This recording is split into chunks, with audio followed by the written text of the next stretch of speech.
Welcome back mga kaaldab. Ito na naman po ang inyong lingkod, si Mr. Destiny. At magbibigay na naman po tayo ng pinakamaiinit na update po ngayon sa social media.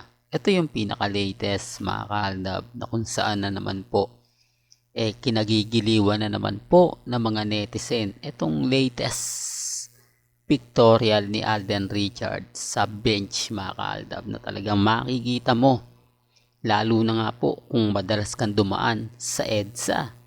Kaya nga po hindi tayo nagpapahuli, kaya nga nagawan agad natin ng mga photos sina Mr. and Mrs. Paul Carson.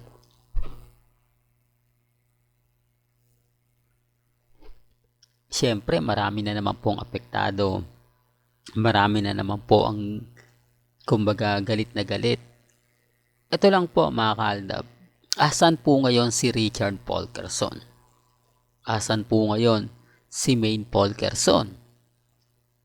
At bakit sa mga gig lang po nagsasama sina Catherine at si Alden Richards? Remind ko lang po sa mga dumadaan at bumibisita, tignan nyo po yung social media. Tignan nyo po yung mga ganap kina Catherine at kay Alden Richards. Yung mga off-cam. At ikumpara nyo rin po yung mga ina-upload ko na mga throwback video. Doon makikita nyo, mapapanood nyo, mapapansin nyo nakakaiba. Doon makikita nyo na parang may mali, parang mas pinaniniwalaan pa nila at mas naniniwala pa po sila sa Aldab kung ikukumpara ngayon kina Catherine at kay Alden. Hindi niyo po pwedeng sabihin na kumbaga takot ang GMA Network na kumalat yung mga ganitong issue. Talagang pinipigilan po nila. Talagang gumagawa sila ng paraan para mahadlangan nga po ang Aldab Nation. Kaya nga po kita nyo at ramdam nyo naman po, never pong ibinabalita o pinapalandakan po ng ABS-CBN at GMA Network angkat din o ang ibig kong sabihin ang relasyon ni na Alden Richards at ni Catherine Bernardo. Pero kung mapapansin nyo naman po, napakarami pong ganap, napakarami pong issue, napakarami pong mga bali-balita na talagang 101%, di po ba, natatagos talaga sa puso mo, na talagang mararamdaman po ninyo. Kaya nga po hindi ako basta-basta nagpapa-apekto at never po tayong nagpapatalo. Sabi ko nga dito po sa channel ni Mr. Destiny, kung ano lang naman po ang latest, kung ano lang naman po ang trending at pinag-uusapan, yun lang naman po yung ihahatid natin. Sa ngayon, napakaraming mga issue, mga ganap, di po ba? Lalo na nga po pagdating kina Maine Paul Carson at Richard Paul Carson. Di po ba? O, ito mga paulit-ulit ko at lagi ko pong sinasabi sa mga bumibisita po. At sa dumadaalaw po sa channel ni Mr. Destiny. Kasi ako naman po, remind ko nga lang po sa inyo lagi na kumbaga maging komportable lang po kayo o maging kampante. Dahil alam naman po natin na mas marami pa rin po naniniwala sa Aldab Nation. Mas marami pa rin po ang naniniwala kina Richard Paul Carson at Maine Paul Carson. At ramdam nyo naman po na tayo po talaga yung nagte-trending. Tayo po talaga yung nagba-viral. Po ba? Yan naman po talaga yung totoo eh.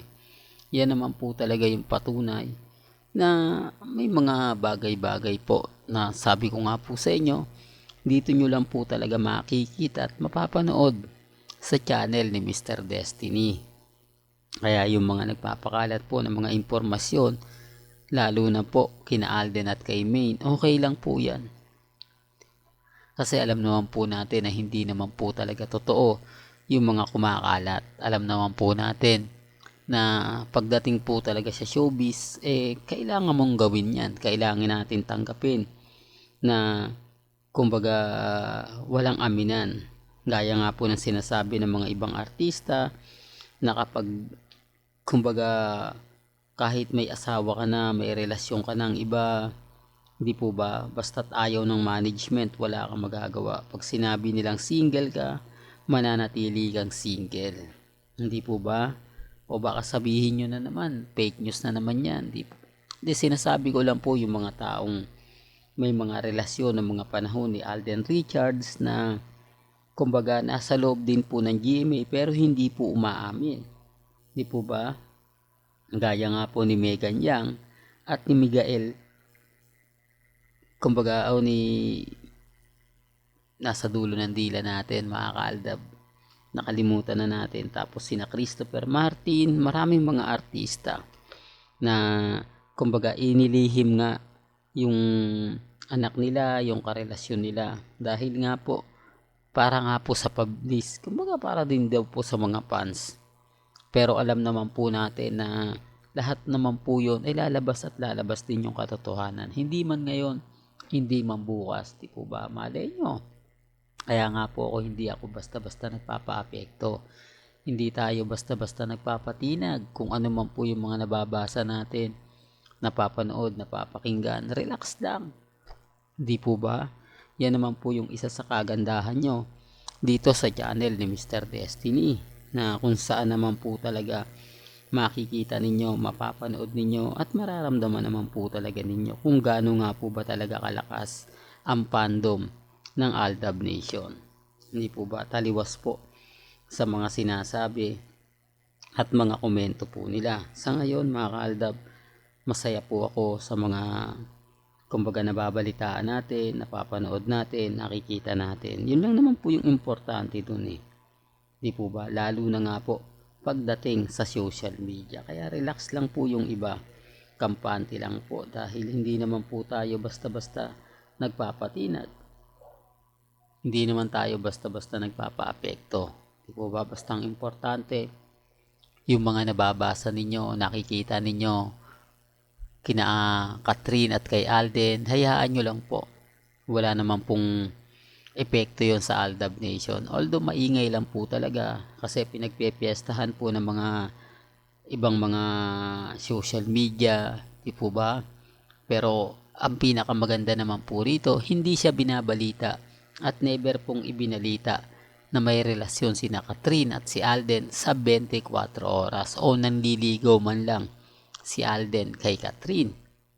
Well, hanggang dito na lang po ang ating latest updates. Kaya kung gusto nyo pa po ng pinaka-latest at sariwang update, abay tumutok lang po kayo dito po sa channel ni Mr. Destiny para updated po kayo sa mga latest at sa mga bagong video po na ilalabas po natin maya-maya lang. Kaya kung bago ka lang sa channel na to at isa kang true blooded Aldab Nation na nagmamahal kina Mengay at Isoy, tama po ang channel na pinuntahan mo, kaya consider na po kitang bagong subscriber. At huwag mong kalimutang i-share ang mga video po natin ha, sa mga mami, sa mga titas at sa mga senyor.